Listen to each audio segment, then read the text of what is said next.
recevoir la gloire et la louange.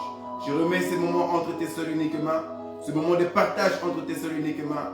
Il est écrit que mon peuple sera enseigné que par moi-même.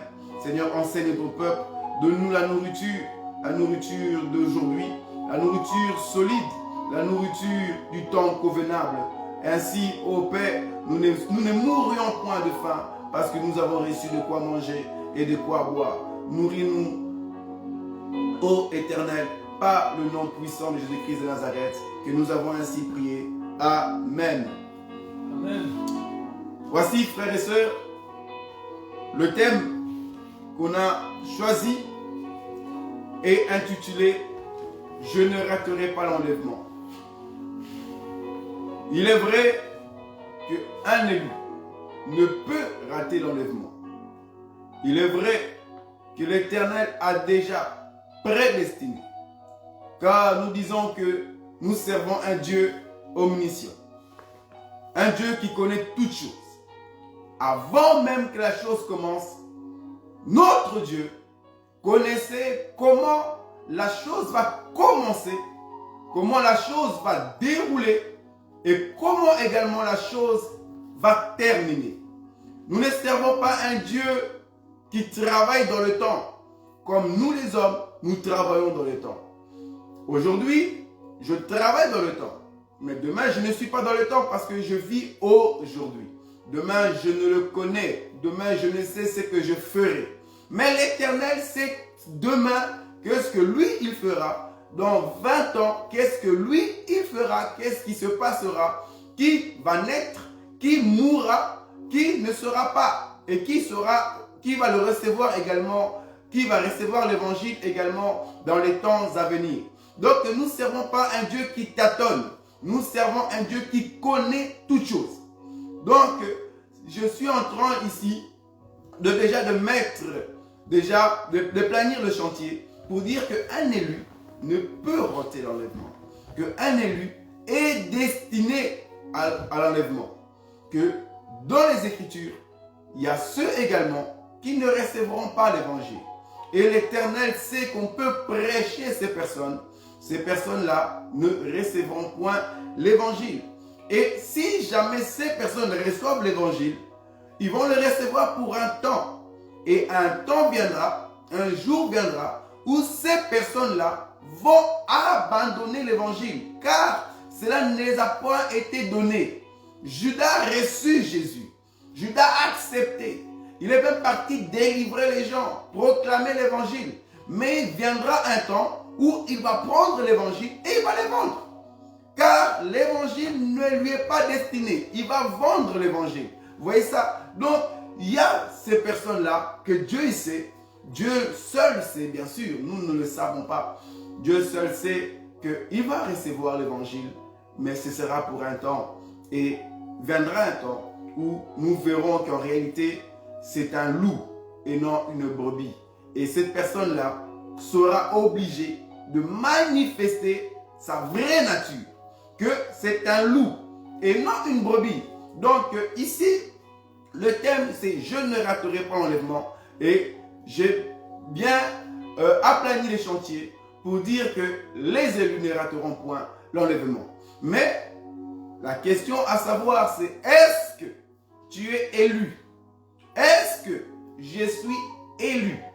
Parce que ce n'est pas parce que nous suivons l'évangile aujourd'hui, ce n'est pas parce que nous avons reçu la bonne nouvelle aujourd'hui, nous prêchons la parole de Dieu, nous parlons en langue, nous interprétons le parlement en langue, nous prophétisons, nous évangélisons, nous aimons les âmes, nous prêchons, nous avons fait des 15 années de ministère, que cela signifie que je suis un élu. Non, cela ne veut rien dire. Parce que l'homme sage nous dit, vaut mieux la fin d'une chose que son commencement. Donc la fin sera plus préférable que ton commencement. Tu peux commencer en tant que prostituée de 15 années. Prostituée de 15, de 30 ans. Mais arrivé un temps, tu attrapes le sida et il te reste seulement 20 mois. Il te reste 10 mois à vivre. 8 mois à vivre et tu donnes ta vie au Seigneur sérieusement. Tu crains le Seigneur sérieusement. Pour les 10 années de la prostituée, après sa mort, elle est élue. Voilà. Cette personne-là est élue. Elle n'est pas morte en dehors du Canaan. Elle est morte en étant en Canaan. Elle n'est pas morte en Égypte. Elle a reçu le Seigneur avant sa mort. Donc, il y a ceux qui vont abandonner le Seigneur, pensant que demain, je vais me repentir. Pensant que demain, je vais craindre Dieu. Aujourd'hui, je vais marcher encore avec ce frère Édouard qui m'amène dans les boîtes de nuit, qui m'amène dans l'impudicité. Demain, peut-être, je vais me repentir. Il y a d'autres, aujourd'hui, ils sont là, ils craignent Dieu, mais ils tombent dans la masturbation en pensant que demain, je veux me repentir. Demain, je mettrai ma vie en ordre, mais aujourd'hui, mon corps brûle. Alors, je vais satisfaire mon corps. Je vais tomber dans la masturbation. Demain, je vais me repentir. Et le frère Dorma, il meurt. Il est mort en dehors du corps. Il n'est pas mort dans le Seigneur. Il meurt en dehors. Même si avant-hier et les restes des années, il a servi le Seigneur pendant 10 ans. Il a craint le Seigneur pendant 10 ans. Mais arrivé un jour seulement, il se met dans la masturbation. Il se livre dans le débauche en pensant que j'ai beaucoup combattu. Pendant 10 ans, j'ai craint le Seigneur. Pendant 10 ans, j'ai marché dans la crainte de Dieu. Mais aujourd'hui, là, je vais satisfaire mon corps. Le frère satisfait son corps. La nuit même, il parvient à mourir. Le frère n'est point appelé. Le frère est parti. Vous voyez ces choses. Mais vous et moi, nous avons vu la lumière du frère qu'il a servi. La lumière de la sœur, elle a servi le Seigneur. Et elle est morte. Nous allons dire, gloire à Dieu. Dieu a récupéré son fils. Dieu a récupéré sa fille. Or, il y a eu quelques heures, la personne a abandonné l'évangile. La personne a vendu son âme. La personne a vendu l'évangile. Et Dieu seul sait que cette personne-là n'était point un élu. Que Dieu seul sait que cette personne-là a raté l'appel, a raté l'enlèvement. Vous et moi, nous ne savons point qui va rater. Nous ne savons pas qui va entrer. Mais ça serait pitoyable de ma part de souhaiter que les gens puissent rater l'enlèvement. Ce serait même pire qu'un sorcier. Parce que l'objectif, c'est que nous puissions souhaiter que du bien de nos frères, souhaiter que du bien de nos sœurs. Donc, je suis en train de dire ici que ça ne doit pas nous réjouir de voir même la mort, pour nous qui croyons à l'évangile, la mort d'un musulman. Ça ne doit pas nous réjouir de voir la mort d'un païen. Ça ne doit pas nous réjouir parce que personne aimerait voir quelqu'un se faire tabasser, même on prend cette personne et on le brûle vivant. Personne aimerait voir ce genre de choses. Nous le voyons peut-être dans les films d'Afrique, des actions ou autres. Mais le voir physiquement, qu'une personne prise, frappée, brûlée vivant, tu ne peux pas te réjouir à ces choses. Je ne peux pas me réjouir à ces choses. Nous allons pleurer. Un enfant de Dieu est un homme qui doit pleurer. Une fille de Dieu est une fille qui doit pleurer lorsqu'il voit une telle méchanceté. Or, si tu te réjouis à la mort d'un païen, sache que ce païen-là va souffrir pire que la personne que tu as vu se faire lapider, tuer à travers des coups de pierre et après mettre au feu. Cette personne qui est morte dans la richesse, cette femme qui est morte dans la richesse, mais elle n'avait pas reçu l'évangile. Cela ne doit pas nous réjouir. Non, cela doit nous faire mal au cœur. Parce que cette personne-là, sa destination est pire que tout ce que nous pouvons voir en bas sous le soleil. Donc voici le thème, c'est « Je ne raterai pas l'enlèvement ». J'ai pu expliquer dans mon introduction que les élus ne rateront point, mais nous ne connaissons pas ce qu'il est élu. Tu ne sais pas qui est l'élu. Tu peux craindre Dieu aujourd'hui et demain abandonner l'évangile. Et tu peux ne pas être dans l'évangile aujourd'hui et demain recevoir l'évangile. Et comment on le reçoit? Romain nous dit, comment croiront-ils si personne prêche la parole? Comment croiront-ils si personne annonce l'évangile? Comment croiront-ils si personne est là pour les exhorter? Donc, ces élus-là, il faut les exhorter parce qu'il est écrit que la foi vient de ce qu'on entend. Et ce qu'on entend vient de la parole du Christ. Donc, ces personnes-là, nous devons les exhorter. Donc, si aujourd'hui tu es dans l'évangile, persévère. Et si tu ne l'es pas, alors ce thème est pour toi. Je ne raterai pas l'enlèvement. Donc voici, je vais débuter. Nous prenons les Écritures dans le livre des Actes des Apôtres, chapitre 12, au verset 6 jusqu'au verset 9. Il est écrit ceci, mes bien-aimés frères et sœurs. La nuit qui précéda le jour où Hérode allait le faire comparaître. Ici, on parle de bien-aimé l'apôtre Pierre. La nuit qui précéda le jour où Hérode allait le faire comparaître, Pierre, lié de 2 chaînes, dormait entre 2 soldats, et des sentinelles devant la porte gardaient la prison. Et voici un ange du Seigneur survint, et une lumière brilla dans la prison. L'ange réveilla Pierre. Ici, la Bible dit qu'une lumière brilla dans la prison. L'ange réveilla Pierre. Donc, l'ange réveille Pierre en le frappant au côté et en disant, « Lève-toi promptement. » Les chaînes tombèrent de ses mains. Nous lisons du Acte 12, 6 jusqu'au 9. Là, je suis maintenant au verset 8. Et l'ange lui dit, « Mets ta ceinture et tes sandales. » Et il fit ainsi. L'ange lui dit encore, « Enveloppe-toi de ton manteau et suis-moi. » Pierre sortit et le suivit, ne sachant pas que ce qui se faisait par l'ange était réel. Lui, il ne savait pas. Et s'imaginant avoir une vision. Que Dieu nous donne l'explication et l'exhortation de sa parole. Voici, bien-aimés frères et sœurs, l'histoire de Pierre. S'il te plaît, recommence. Voici l'histoire de Actes des Apôtres. Ici, on nous parle de bien-aimé Pierre. Nous disons dans cet évangile qu'en réalité, on peut donner l'interprétation de l'ancienne alliance. L'ancienne alliance, parce que c'est l'ombre des choses à venir.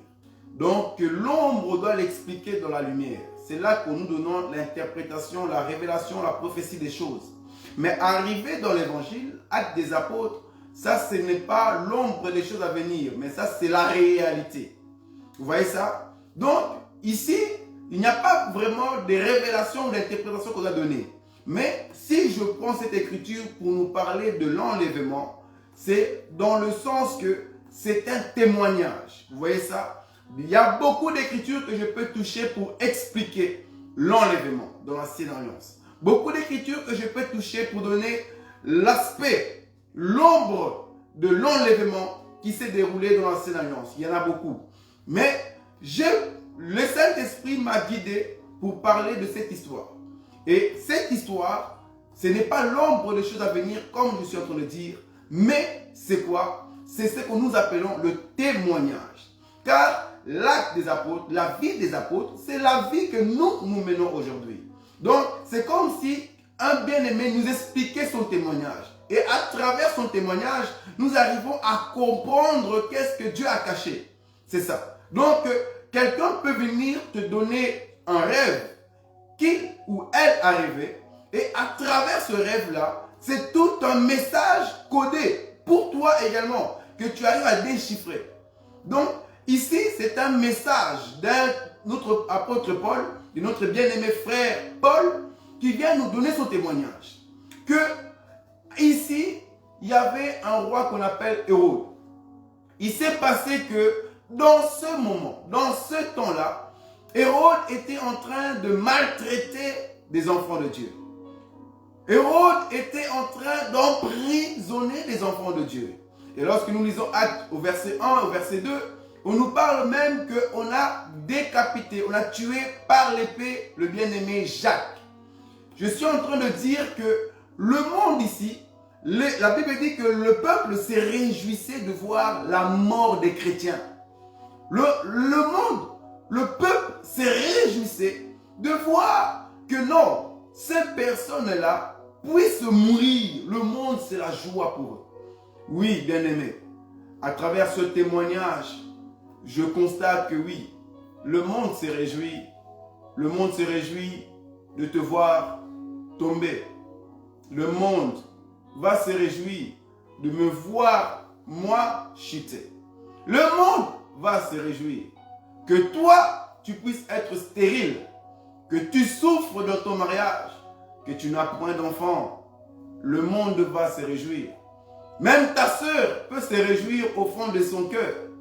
Elle qui n'a pas reçu le mariage, mais elle a 3 enfants, elle a eu un des jumeaux. Elle va se réjouir au fond de son cœur que toi qui as un mariage, tu n'as pas d'enfant. Le monde se réjouit de la tristesse des croyants. Le monde se réjouit de la chute des croyants. Remarquez, on peut montrer même Donald Trump dans une boîte de nuit. Les gens vont peut-être s'en foutre. Mais qu'on monte un pasteur dans la boîte de nuit, le monde va se réjouir. Ils vont publier pour montrer que c'est un faux. Regardez, il a chuté. Le monde va se réjouir. Le monde se réjouit lorsque nous mourrons. Le monde se réjouit lorsque Jacques est décapité. J'aimerais te dire, frère, voilà pourquoi la Bible nous dit que nous devons point aimer le monde et les choses de ce monde. Parce que le monde est là pour nous faire chuter. Le monde, son objectif, c'est que moi, aujourd'hui, je puisse peut-être tromper ma femme et qu'on puisse me voir par caméra. Le monde veut te voir, toi, dans la masturbation et on te voit en plein vue. On te voit sur Internet. Le monde va se réjouir de voir ta chute, bien-aimée. Voici, dans ce monde, la Bible dit que Hérode a vu que le monde s'était réjoui de voir Jacques se faire décapiter. Alors il va prendre Pierre. Il va mettre Pierre en prison. Et la Bible dit ceci, frère. Mon sous-thème, qui est le thème, c'est « Je ne raterai pas enlèvement », mais mon sous-thème, c'est « Je ne mourrai pas en prison ». Je ne mourrai pas en prison, frère. Je ne mourrai pas en prison, ma soeur. Je suis prédestiné à sortir de prison. Je dois sortir de prison coûte que coûte. Je ne mourrai pas là-bas. Hérode a mis Pierre en prison en ayant dans son cœur et l'envie demain de le tuer. Il a déjà préparé la mort de Pierre. Et la Bible dit ceci, que Pierre, en étant en prison, il était lié de 2 chaînes. Et aussi, cela n'est pas fini. Il était entre 2 soldats. Et à la place qu'on s'arrête là, la Bible dit non. Il y avait encore des sentinelles devant la porte du prison. Mais ce bien-aimé Pierre a aucune chance de s'en sortir de la prison. Ce bien-aimé Pierre, dans l'œil physique, il va mourir coûte que coûte demain. Il est lié de 2 chaînes, entouré des soldats. Et à l'extérieur de la prison, il y a encore des sentinelles qui sont là pour surveiller, qui ne puissent pas s'en sortir. Frère, ici je vais dire quoi? Dans ce témoignage, lorsque je le lis, dans le témoignage de Pierre, je constate que non, ici nous sommes tous en prison. Ici nous disons que le monde c'est l'Égypte. Nous sommes sous l'autorité de ce monde. Si le monde nous dit, par exemple, on a constaté ça, de pouvoir fermer les salles de l'Assemblée, nous fermons les salles. Si vous ouvrez, on peut vous frapper, on peut vous amener en justice, on peut vous mettre en prison parce que nous sommes en prison. Le monde n'est pas à nous. Si le monde décidait demain, le bien-aimé Marc je ne sais pas comment, le directeur de Facebook, si demain il décide de couper et de désactiver toute personne qui mettra un verset biblique sur Facebook, il va le faire. Parce que le monde n'est pas à nous. S'il veut te désactiver, te déconnecter et enlever tout le monde qui publie l'œuvre, la parole de Dieu sur Internet, sur Facebook, il va le faire. Et s'il laisse que tout le monde commence maintenant à publier des vidéos pornographiques, ça va se faire. Et si on veut aussi te couper sur les autres réseaux, de Twitter, de Snapchat, d'Instagram, vous-même vous connaissez tous ces réseaux-là, les gens vont vous couper. Et s'ils veulent laisser le monde régner, ils vont laisser le monde régner. Donc, ils peuvent le faire. Si YouTube veut aussi couper et supprimer toutes les prédications qui sont sur YouTube, YouTube va le faire. Donc, s'ils veulent bloquer la propagation de l'évangile, le monde va bloquer cela à sa façon. Mais nous croyons qu'on ne bloque pas le Saint-Esprit. Mais le monde peut bloquer cela à sa façon et publier de saleté. Le monde va le faire. Nous sommes en prison, frères et sœurs. Mais remarquez dans la prison de Pierre, Pierre était lié de 2 chaînes. Pierre était au milieu de 2 soldats. Et Hérode ne s'est point arrêté là. Hérode a ajouté encore des sentinelles devant la porte du prison pour que Pierre ne s'en tire pas. Par ce témoignage, qui est un témoignage, je peux dire ceci, frère, que dans ce monde de prison, il y a beaucoup de gens qui passent des temps difficiles parce que leur prison est barricadée comme pas possible. Leur prison est vraiment remplie de sentinelles et remplie de chaînes et des soldats qui sont là pour l'empêcher de voir la lumière du jour. Nous critiquons facilement. Nous blâmons facilement. Si ton frère chrétien est tombé dans le vol, dans le drogue, si tu vois ton frère dans le boîte de nuit, tu vas critiquer en disant: oh frère, toi qui es chrétien, comment tu es là? Comment tu es arrivé dans les boîtes de nuit? Toi qui es chrétien, comment tu peux toucher l'alcool? Mais si Dieu t'ouvre les yeux et te montre que dans sa prison, il y a des soldats, des sentinelles, des chaînes qui sont en train de l'empêcher de voir la lumière du jour. Et que toi, tu es juste dans la prison avec un seul cracas. Mais parfois tu chutes, parfois tu tombes. Mais il y en a seulement une seule chaîne qui t'empêche de sortir. Il y a juste une seule chaîne qui est là pour te combattre. Mais le bien-aimé est lié des démons. Toi, tu as 2 démons qui te combattent dans la masturbation et tu tombes une fois chaque 3 mois. Tu tombes avec une femme une fois chaque année. Mais le bien-aimé, si Dieu t'ouvre les yeux que dans son combat spirituel, le bien-aimé est combattu par des légions. Il a tenu jusqu'à ce qu'il a su, il n'a plus de force, il est tombé. Nous n'avons pas les mêmes combats, frère.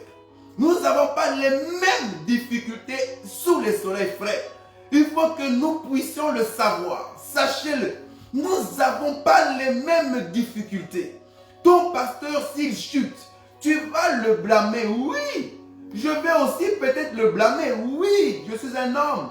Mais si Dieu m'ouvre les yeux pour montrer que cet homme-là, depuis l'âge de 17 ans, il a consacré sa vie jusqu'à arriver à 48 ans. Il craint le Seigneur, mais depuis 17 ans, il y a des légions qui le combattent. Et il tombe à 46 ans. Il tombe à 47 ans avec la secrétaire.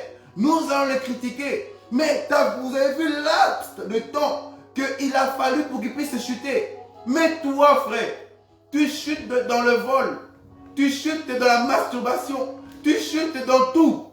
Et si Dieu te montre que tu as juste un démon, un seul démon qui te combat, et tu es là, oh, la vie chrétienne est difficile. Oh, frère, c'est pas facile pour moi. Oh, frère, comprends que je suis célibataire. Ça fait quelques temps, quelques années que mon corps brûle. Voici, frère, comprends que si je suis tombé dans le pornographique, sache que ce n'est pas facile. Vous êtes mariés. Oui, sachez-le que tu peux donner des explications, oui, frère. Mais si Dieu te montre que tu as juste un seul démon, mais le frère que tu as blâmé avait toute une légion, à combattre. Et il a résisté. Il a combattu pendant 5 ans. Il a combattu pendant 3 ans pour qu'il puisse demain chuter. Mais toi, tu as chuté avec un démon. Nous n'avons pas tous les mêmes combats, bien-aimés. Il y a des gens comme Pierre où la prison est barricadée, frère. La Bible me dit ceci dans le livre de 1 Corinthiens, chapitre 16, verset 9. Paul dit, voici une porte d'un accès grand et efficace m'est ouverte, mais les adversaires sont trop nombreux. Oui, il y a des gens, frère, la porte est grande, la porte est ouverte, mais le problème, c'est les adversaires qui sont devant la porte. C'est les adversaires qui empêchent que la porte puisse m'être donnée. Il y a des gens qui ont combattu, et arrivés devant la porte, ils ont chuté et ils sont revenus à l'arrière. Et certains ont combattu jusqu'à traverser la porte. Beaucoup tombent et peu arrivent jusque devant. Parce que les adversaires, la Bible n'a pas dit qu'il y a un seul adversaire, mais la Bible déclare que les adversaires sont trop nombreux. Ils sont nombreux pour te combattre, homme frère. Ils sont nombreux pour te combattre, ma soeur. Les adversaires sont trop nombreux. Nous devons rester éveillés, rester sous nos gardes. Je vais avancer, j'ai beaucoup à dire. Je sens que dans mon cœur, j'ai beaucoup à dire. Mais je vais avancer pour force de temps parce que je sais que bientôt, nous avons aussi un culte pour nous-mêmes à 18 h. Donc, je vais accélérer et laisser le bâton pour notre culte de 18 h. Normalement, c'était un live avec un bien-aimé. Ben, je vais continuer vite.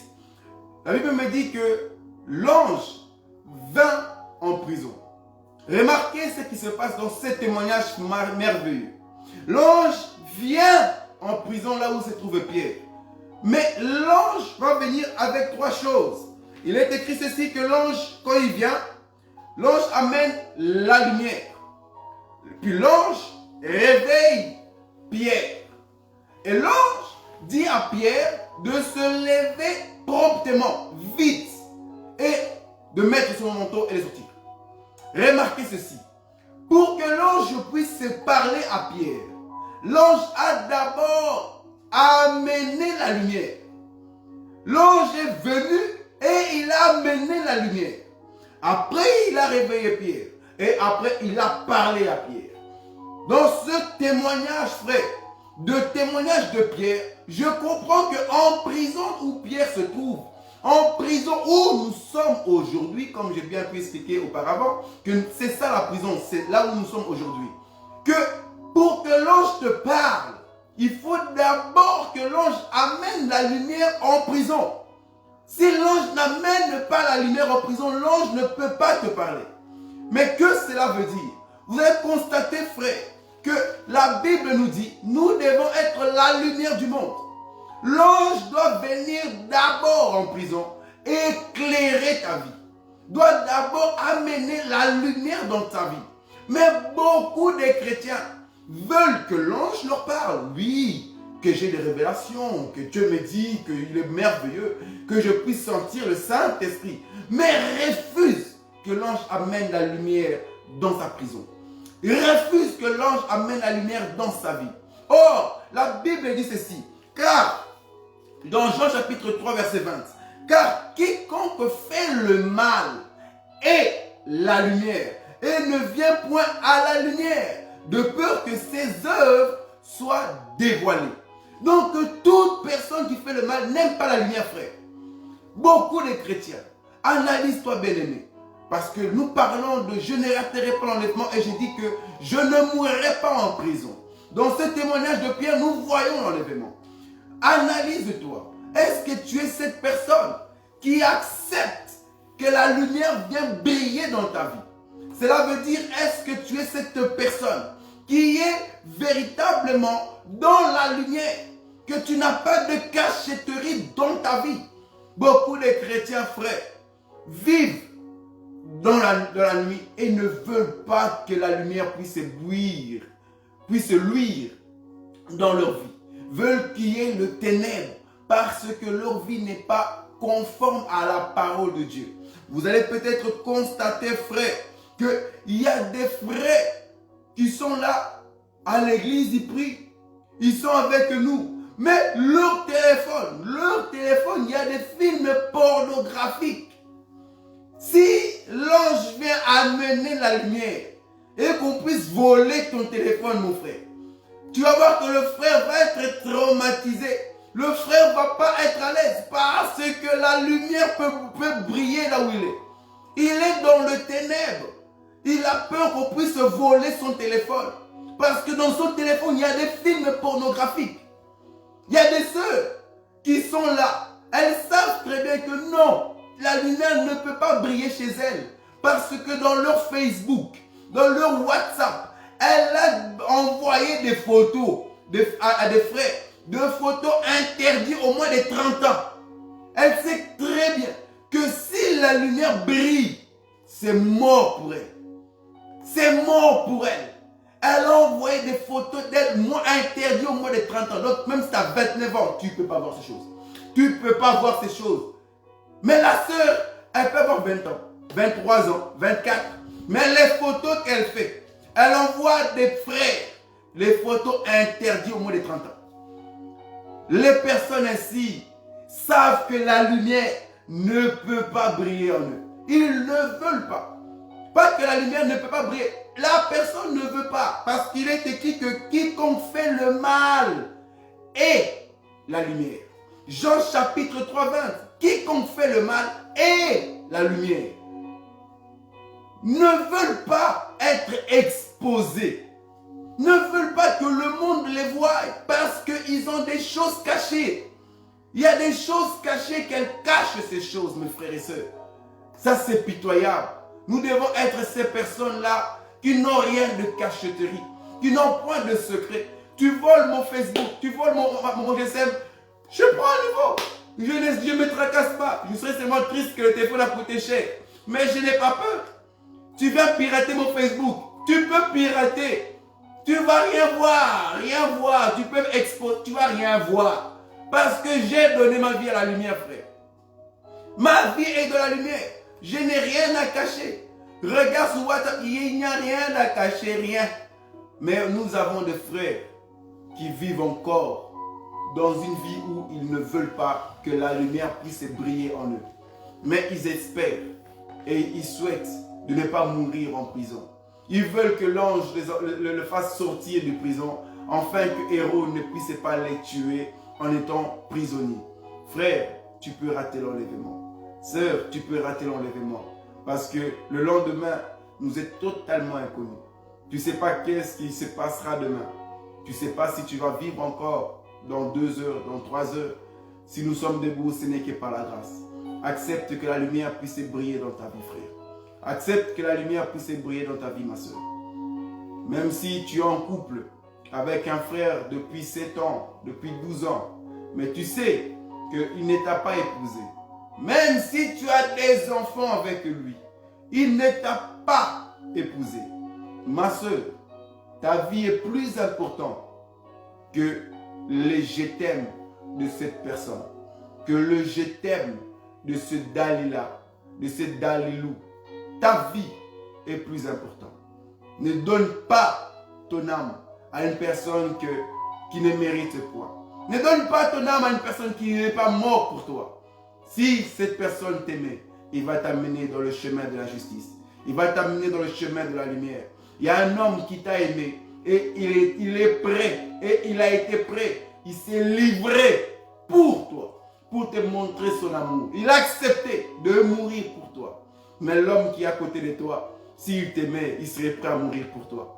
Il serait prêt à te dire non, vas-y, je vais te doter, je vais t'honorer et que tu puisses être dans le droit chemin. Ma soeur, retire-toi. Même si ça fait 12 ans, même s'il y a 4 enfants, si la personne refuse de payer la dot, de t'épouser, retire-toi. Retire-toi. Dieu seul, il va te guider. Dieu va te prendre en charge. Et il va te donner un homme qui va te prendre et va t'épouser. Accepte la lumière. Sors du ténèbre. Je continue. Je sens que j'ai beaucoup à dire. Non, moi, je n'ai pas beaucoup à dire, mais je sens que j'ai beaucoup à dire. Et je cours derrière le temps. Je continue en disant ceci. L'ange, lorsqu'il va venir, il va réveiller Pierre. Il va amener la lumière et puis il va réveiller Pierre. Pourquoi l'ange réveille Pierre? Parce que Pierre est lui-même aussi un sentinelle. Nous sommes appelés à être des sentinelles, frère. Tu es appelé à être une sentinelle. Tu ne peux pas dormir. La Bible dit ceci, frère, dans Éphésiens chapitre 5, 14. Réveille-toi. Réveille-toi, toi qui dors. Réveille-toi d'entre les morts et Christ va t'éclairer. Tu ne peux pas t'endormir. Je ne peux pas être un homme qui s'endort. Je suis une sentinelle de ma famille. Je suis une sentinelle de mon foyer. Tu ne peux pas être endormi. Tes yeux doivent être éveillés pour voir les voleurs qui arrivent dans ta maison. Sachez que quand un voleur arrive dans la maison d'une personne et que le voleur voit le sentinelle, le voleur n'a pas peur de la présence du sentinelle. Mais le voleur a plus peur des yeux du sentinelle. Si le sentinelle est endormi, le voleur va rentrer. Pour te montrer que le voleur n'a pas peur du sentinelle. Le voleur va rentrer. Mais si la sentinelle n'est pas endormie, le voleur aura peur que la sentinelle puisse le voir. Vous voyez ça? Parce que l'œil du sentinelle, c'est ça, la cloche d'alarme. L'œil du sentinelle, c'est ça qui fera que le voleur ne puisse pas rentrer dans ta maison. Parce que le voleur ne veut pas que tu le voies. Et si tu t'endors, tu ne pourras pas voir le voleur. Si tu t'endors, tu ne pourras pas voir l'arrivée du Seigneur. Parce que le Seigneur viendra comme un voleur. Le Seigneur viendra comme un voleur. Si tes yeux sont endormis, si tes yeux sont fermés, tu ne pourras pas le voir. Son arrivée, ça sera comme un voleur. Beaucoup ne seront pas prêts. Beaucoup ne seront pas prêts, frère. Beaucoup ne seront pas prêts. La Bible dit qu'il y aura peut-être, sera comme le temps de Noé. 2 femmes seront sur un champ. Un sera enlevé, l'autre restera. Il y aura le couple qui sera en train de dormir au lit. Un sera enlevé, l'autre restera. Tu seras en train de travailler avec tes frères et sœurs. Toi, tu seras enlevé, mais eux, ils resteront. Tu seras en train de jouer. Tes amis seront enlevés, mais toi, tu resteras. Parce qu'il viendra comme un voleur. Voilà pourquoi il nous dit que nous, lui-même, il ne connaît pas le temps et les jours. Malgré que nous pouvons expliquer ces choses. Nous ne connaissons pas le temps et les jours que le voleur va venir. Nous ne savons pas le jour que notre Seigneur va venir. Voilà pourquoi, sentinelle, tu ne dois pas être endormi. Tu dois réveiller ton esprit. Tu dois être rééveillé. Tu dois veiller, frère. Sois sur ton poste comme Habakkuk. Reste sur ton poste. Aujourd'hui, sache-le, bien-aimé. Reste sur ton poste. Veille pour ta famille. Veille pour ton couple. Veille pour ton foyer. Reste sur ton poste et veille sur ton âme. La Bible dit que lorsque l'ange va réveiller Pierre, l'ange dira à Pierre de se lever promptement, très vite, et de le suivre. Mais l'ange dit à Pierre, prends avec toi ta ceinture, prends avec toi tes sandales et enveloppe-toi de ton manteau. Je vais bondir ici et terminer très vite. Je pense vraiment que j'avais beaucoup de choses à dire. Que Dieu vraiment nous fasse grâce et j'ose croire que l'Éternel est en train de fortifier une personne d'une manière ou d'une autre. Parce que je sens vraiment qu'il y a des choses à dire et j'ose croire que Dieu seul sait pourquoi. Voici, l'ange dit à Pierre de se lever promptement, très vite. Très vite. Et Pierre ne doit pas oublier la ceinture. Pierre ne doit pas oublier le sandal. Et Pierre ne doit pas oublier le manteau pour sortir du prison. Et il doit le faire très vite. Très vite. L'ange fait comprendre à Pierre qu'il n'a pas le temps. Oui, il n'a pas le temps. Le Seigneur arrive bientôt. Il n'y a pas le temps. Pour sortir très vite et ne pas mourir en prison, Pierre, n'oublie pas ta ceinture. Pierre, n'oublie pas tes sandales. Pierre, n'oublie pas ton manteau. Or, Éphésiens chapitre 4, verset 14 au verset 15, nous disent que la ceinture n'est que la vérité. Nous disent que les sandales, cela signifie l'évangile de paix. Donc, Pierre, pour sortir de prison, et qu'il ne puisse pas mourir en prison, qui ne rate pas l'enlèvement. Nous devons avoir la vérité comme ceinture. La vérité comme ceinture. Mais beaucoup vivent dans le mensonge. Beaucoup vivent dans le mensonge. Ma soeur, tu sors gauche à droite, mais quand tu rentres à la maison, tu mens à ta femme. Mon frère, tu mens à ta femme d'une manière ou d'une autre. Mon frère, tu fais semblant devant les chrétiens, mais en réalité, dans ta vie, tu ne marches pas selon le conforme des Écritures. Nous vivons dans le mensonge d'une manière ou d'une autre. Le mensonge est plus proche de nous que la vérité. Nous commençons par le mensonge, peut-être après multiples questions du pourquoi, du comment. Le bien-aimé dit à la fin la vérité. Mais au début, il a commencé par le mensonge. Au début, elle a commencé par le mensonge. Le mensonge est plus proche de toi. Analyse-toi, frère. Analyse-toi, ma soeur. Évite le mensonge. Et mets ta ceinture au rein. Pour sortir du prison, nous devons avoir la ceinture au rein. Il faut que la vérité soit à nos bouches. Il faut que la vérité soit à nos bouches. Il ne faut pas oublier les sandales, frères et sœurs. Il ne faut pas oublier le sandal. Il faut que tu puisses accepter l'évangile. Le sandal n'est que l'évangile de paix. Tu ne peux pas avoir le royaume des cieux. Tu ne peux pas aller au royaume des cieux. Sortir de prison. Si Pierre, tu as oublié l'évangile. Pierre n'oublie pas l'évangile. Certes, c'est l'évangile qui a fait que tu puisses être en prison, Pierre. C'est vrai. Si tu ne prêchais pas, si tu n'avais pas accepté le Seigneur, Pierre, tu n'aurais peut-être pas été en prison, c'est vrai. Tu aurais été parmi la foule. Tu aurais été parmi ceux qui lapident les gens qui ont reçu l'évangile. C'est vrai, Pierre, tu aurais eu la liberté. Pierre, c'est vrai. Si tu n'aurais pas reçu l'évangile, tu aurais encore été dans le vol, dans l'impudicité, dans la masturbation. Tu aurais eu encore plusieurs femmes, la polygamie. Pierre, c'est vrai, c'est à cause de l'évangile que tu as enlevé toutes tes photos de séduction que tu avais mises sur Facebook. Et aujourd'hui, tu n'as plus de likes comme auparavant, Pierre. Lorsque tu mettais tes photos de séductrices avec ton corps positionné d'une X manière, tu avais beaucoup de likes, Pierre. C'est vrai. À cause de l'évangile, tu mets des photos différentes et tu as peu de likes. Oui, c'est vrai, Pierre. L'évangile a fait que tu sois en prison. L'évangile a fait que tu puisses moins te réjouir, Pierre. Mais sache que ce qui te fera sortir de prison, c'est l'évangile. C'est l'évangile, Pierre. Pour que tu sors de prison, il faut que tu aies l'évangile. Il faut que tu aies l'évangile. Pour que tu sors de prison, Pierre, tu ne peux pas quitter ainsi. Garde l'évangile. Garde l'évangile.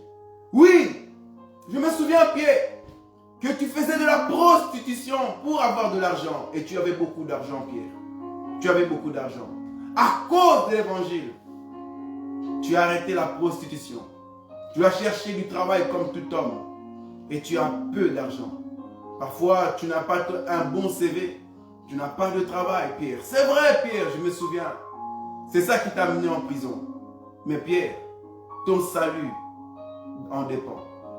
Ton salut, Pierre, en dépend de l'évangile. N'abandonne pas l'évangile. Reste ferme à l'évangile.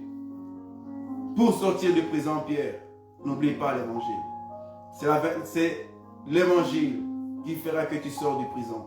Mais Pierre, n'oublie pas une chose que l'ange dit. N'oublie pas, Pierre, de t'envelopper de ton manteau. Parce que dehors, tu peux avoir froid, Pierre.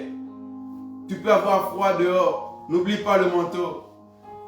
Tu peux avoir la ceinture, la vérité, Pierre, c'est vrai. Tu peux persévérer dans l'évangile, c'est vrai. Mais tu vois dehors, il peut faire froid. Dehors, il peut y avoir des scorpions, Pierre. Dehors, il peut y avoir des serpents. Dehors, Pierre. Dehors.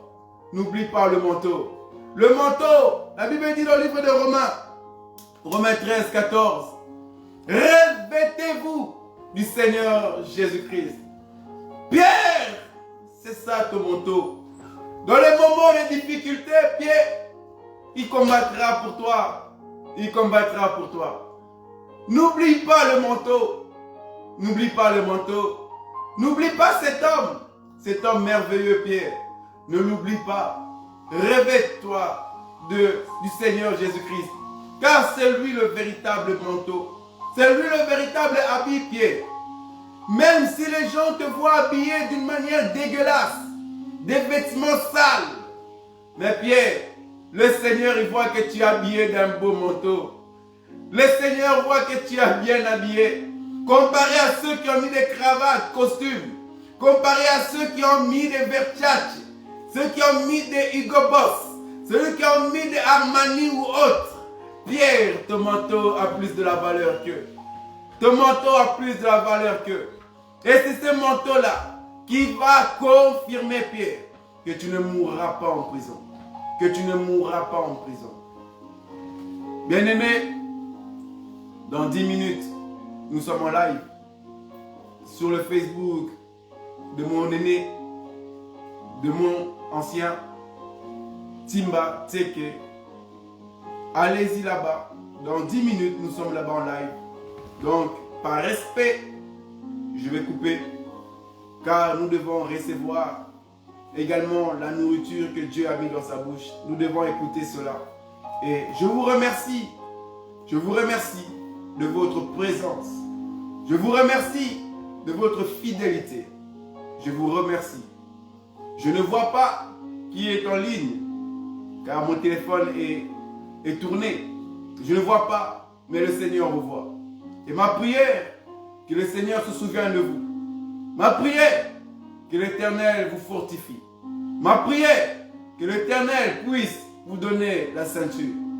Ma prière est que si vous vivez dans les ténèbres de la prison, que réellement le Seigneur puisse toucher vos cœurs, afin que vous puissiez accepter que la lumière vienne briller dans vos vies.